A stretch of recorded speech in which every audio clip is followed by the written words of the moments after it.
Assalamualaikum warahmatullahi wabarakatuh. Perkenalkan, nama saya Safal dengan NIM S1S1200048. Di sini saya akan menjelaskan materi sistem operasi, yaitu perangkat lunak bebas. Pertama-tama saya akan menjelaskan apa itu sistem operasi. Sistem operasi atau biasa disingkat dengan OS adalah sistem perangkat lunak yang melakukan kontrol manajemen perangkat keras dan fungsi dasar sistem di dalam komputer. OS juga bekerja untuk menjalankan perangkat lunak seperti aplikasi atau program yang terinstall di dalamnya. Melalui sistem operasi, sebuah komputer bisa dijalankan oleh user atau pengguna. Selanjutnya, hak kekayaan intelektual.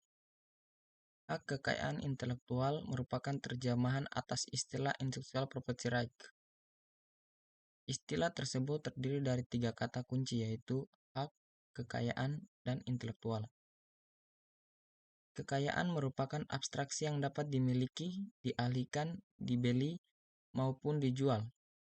Sedangkan kekayaan intelektual merupakan kekayaan atas segala hasil produksi, kecerdasan daya pikir, seperti teknologi, pengetahuan, seni, sastra, gubahan lagu, karya tulis, karikatur, dan seterusnya.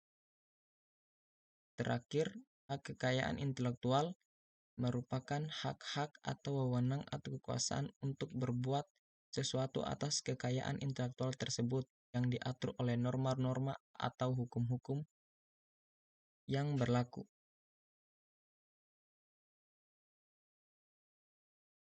Selanjutnya, aneka ragam hak kekayaan intelektual. Yang pertama, hak cipta atau copyright.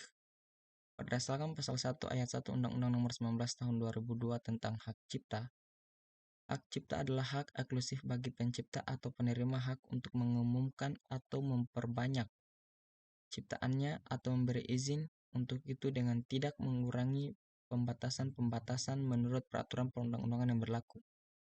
Yang kedua, paten.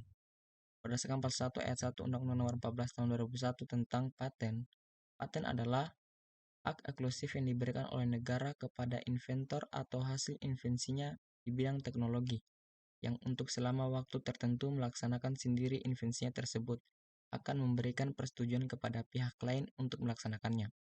Berbeda dengan hak cipta yang melindungi sebuah karya, paten melindungi sebuah ide, bukan ekspresi dari ide tersebut.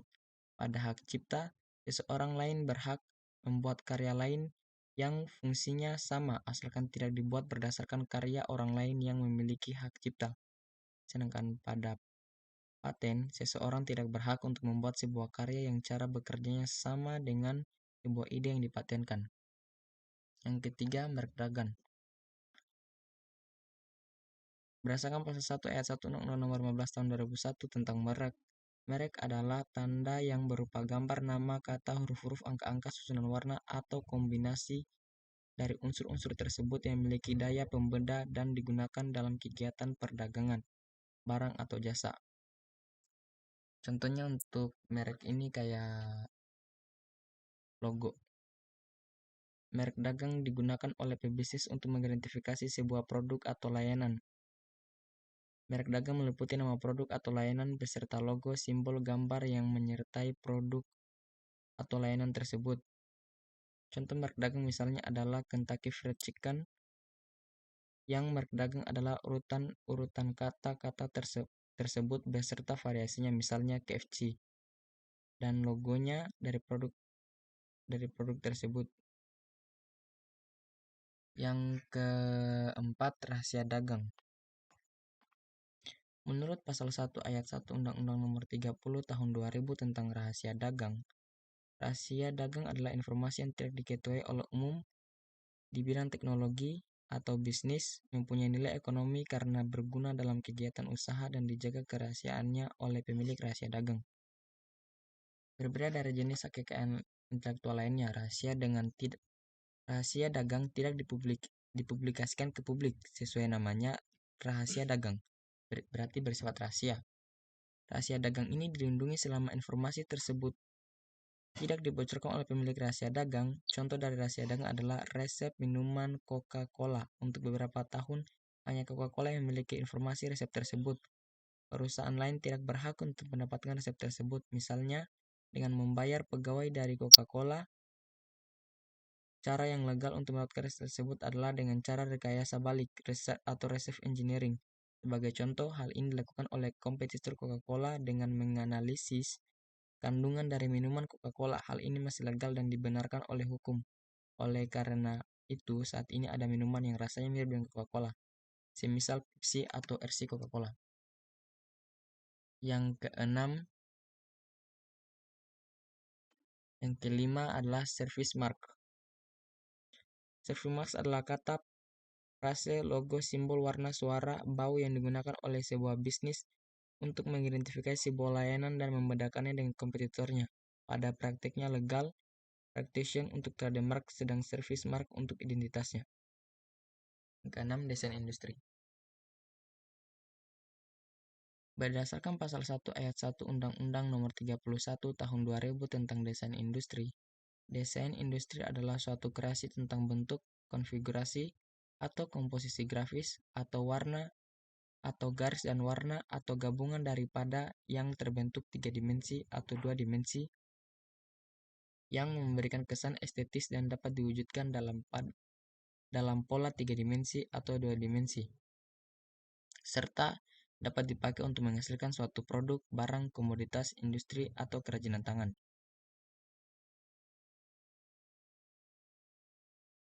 Yang ketujuh, desain tata letak sirkuit terpadu. Mohon maaf, di sini tertutup. Berdasarkan pasal 1 Undang-Undang Nomor 32 Tahun 2000 tentang Desain dan Tata Letak Sirkuit Terpadu.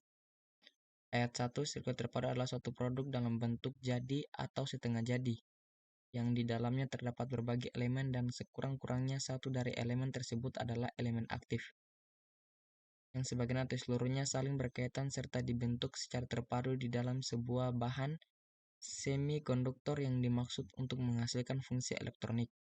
Ayat 2, desain tata letak adalah kreasi berupa rancangan peletakan 3 dimensi dari berbagai elemen, sekurang-kurangnya satu dari elemen tersebut adalah elemen aktif, serta sebagian atau semua interkoneksi dalam suatu sirkuit terpadu, dan peletakan 3 dimensi tersebut dimaksud untuk persiapan pembuatan sirkuit terpadu.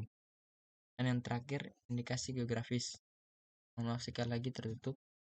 Berdasarkan pasal 56 ayat 1 Undang-Undang Nomor 15 Tahun 2001 tentang merek, indikasi geografis dilindungi sebagai suatu tanda yang menunjukkan daerah asal suatu barang, yang karena faktor lingkungan geografis termasuk faktor alam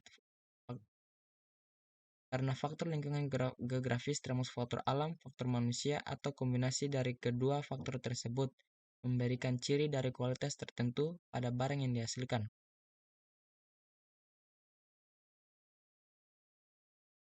Selanjutnya, hak kekayaan perangkat lunak.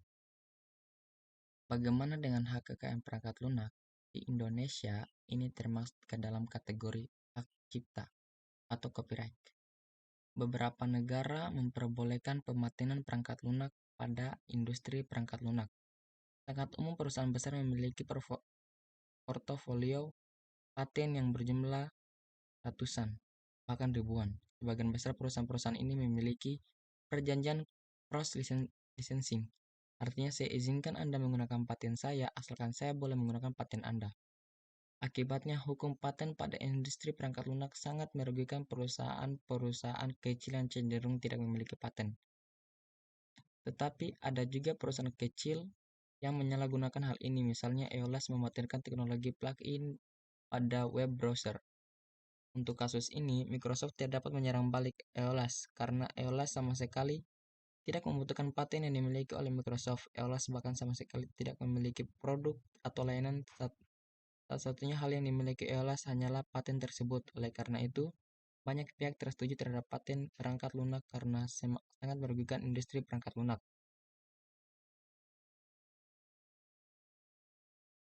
Selanjutnya, jenis lisensi perangkat lunak. Yang pertama, perangkat lunak berpemilik. Perangkat lunak berpemilik ialah perangkat lunak yang terbebas ataupun semi-bebas. Seseorang dapat dilarang atau harus meminta izin atau akan dikenakan pembatasan lainnya sehingga menyulitkan jika menggunakan, mengedarkan, atau memodifikasinya. Perangkat lunak komersial adalah perangkat lunak yang dikembangkan oleh kalangan bisnis untuk memperoleh keuntungan dari penggunanya. Komersial dan kepemilikan adalah dua hal yang berbeda. Kebanyakan perangkat lunak komersial adalah berpemilik, tapi ada perangkat lunak bebas komersial dan ada perangkat lunak tidak bebas dan tidak komersial. Perangkat lunak bebas komersial merupakan sesuatu yang mungkin. Sebaiknya Anda jangan mengatakan komersial ketika maksud Anda ialah berpemilik. Selanjutnya, perangkat lunak semi bebas. Perangkat lunak semi bebas adalah perangkat lunak yang tidak bebas tapi mengizinkan setiap orang untuk menggunakan, menyalin, mendistribusikan, dan memodifikasinya, termasuk distribusi dari versi yang telah dimodifikasi untuk tujuan tertentu.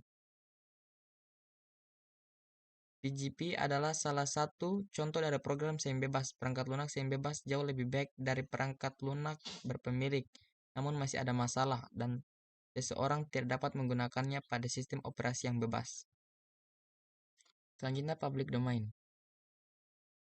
Perangkat lunak public domain ialah perangkat lunak yang tanpa hak cipta. Ia merupakan kasus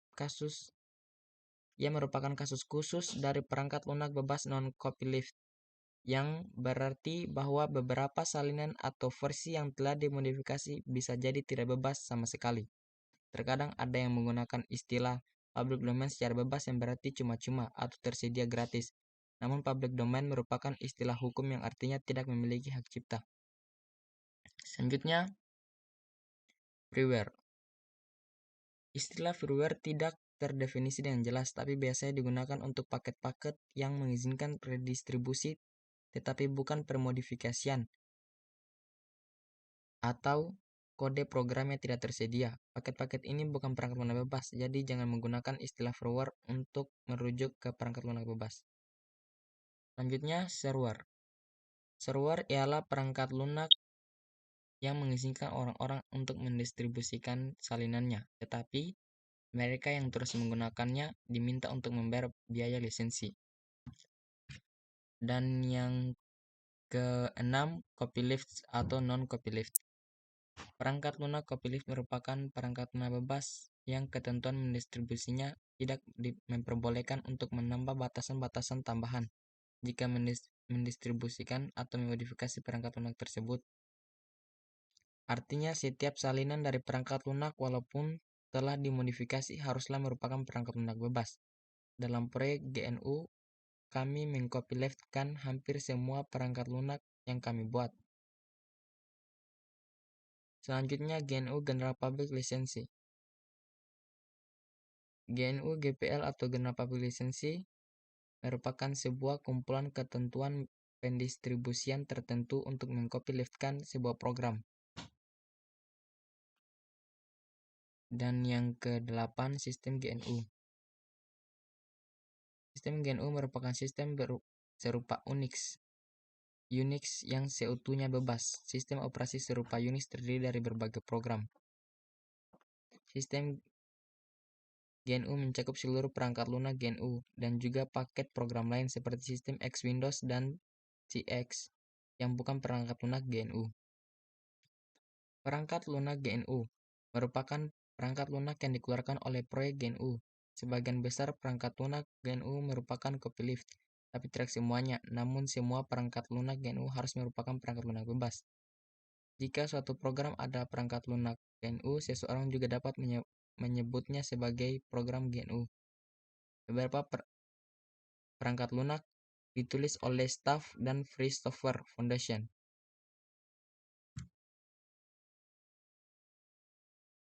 Selanjutnya, perangkat lunak bebas.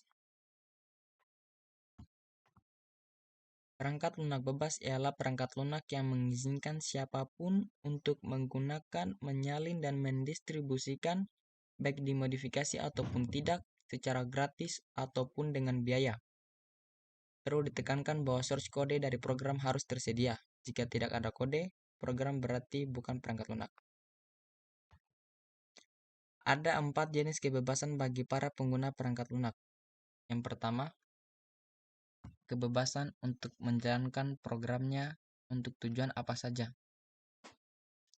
Yang kedua, kebebasan untuk menyebarluaskan kembali hasil salinan perangkat lunak tersebut sehingga dapat membantu sesama Anda. Yang ketiga, kebebasan untuk mempelajari bagaimana program itu bekerja serta dapat disesuaikan dengan kebutuhan Anda. Akses pada kode program merupakan suatu prasyarat.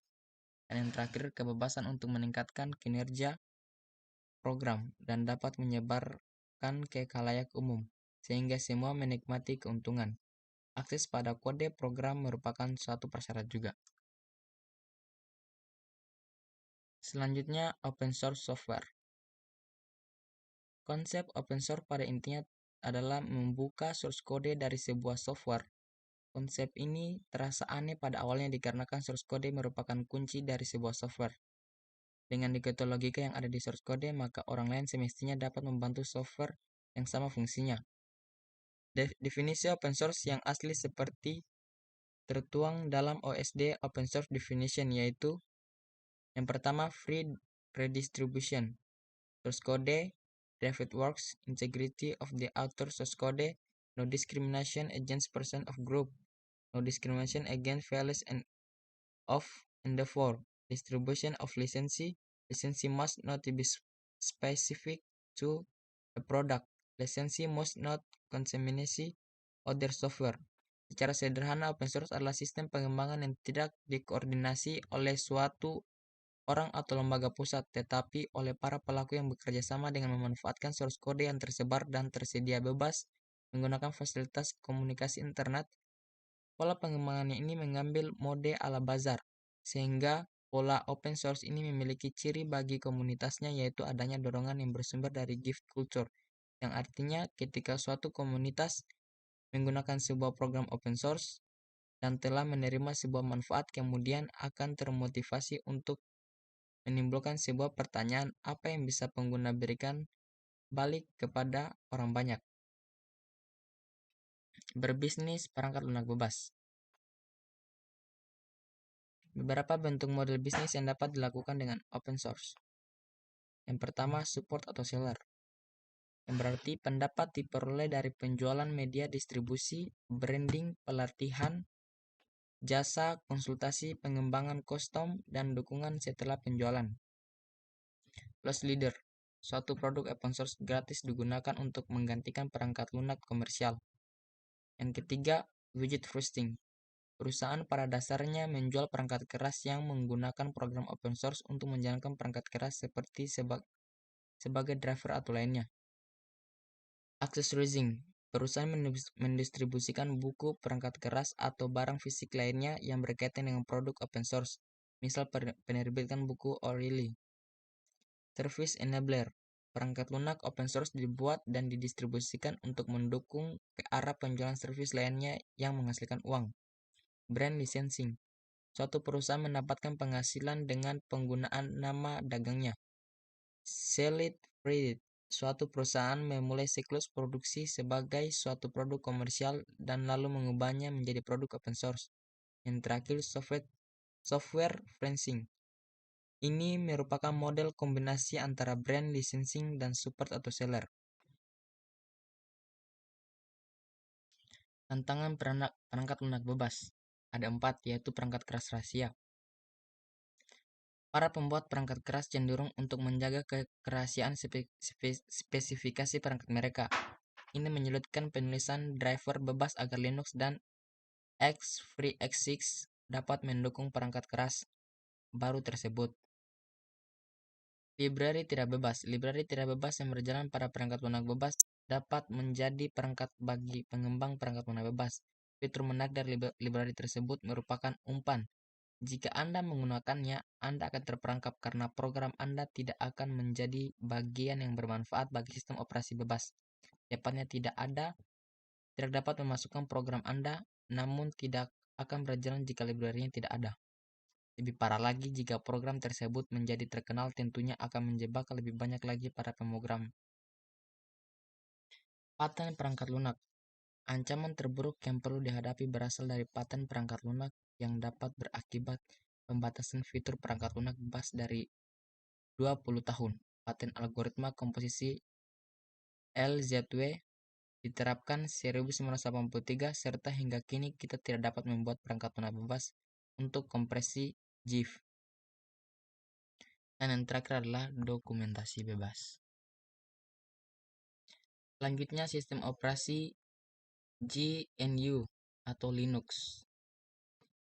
Linux adalah sistem operasi komputer yang bermula dari proyek hobi Linus Torvalds, seorang mahasiswa dari Helsinki University, Finlandia. Linux sendiri terinspirasi Minix, suatu sistem Unix kecil yang dikembangkan Profesor Andrew Tenenbaum dari Der Vrije University, Amsterdam. Linux versi 0.01 dikerjakan sekitar bulan Agustus 1991. Pada 5 Oktober 1991, Linus mengumumkan versi resmi Linux yaitu 0.02. Versi ini hanya dapat menjalankan Bash, GNU, Bourne Agent Shell, dan GCC GNU C Compiler. Saat ini Linux telah berkembang demikian cepat sehingga dilengkapi banyak program, mulai dari Office Suite semacam Start Office hingga server web seperti Apache, email, database, dan lainnya sehingga jadi GNU atau Linux.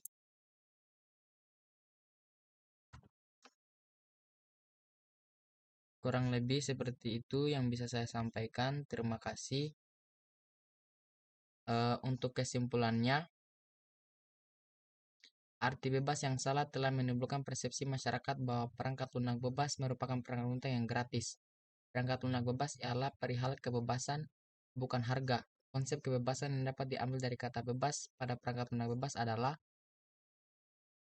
seperti kebebasan berbicara, bukan seperti bergratis. Maksud dari bebas seperti kebebasan berbicara adalah kebebasan untuk menggunakan, menyalin, menyebarluaskan, mempelajari, mengubah, dan meningkatkan kinerja perangkat lunak.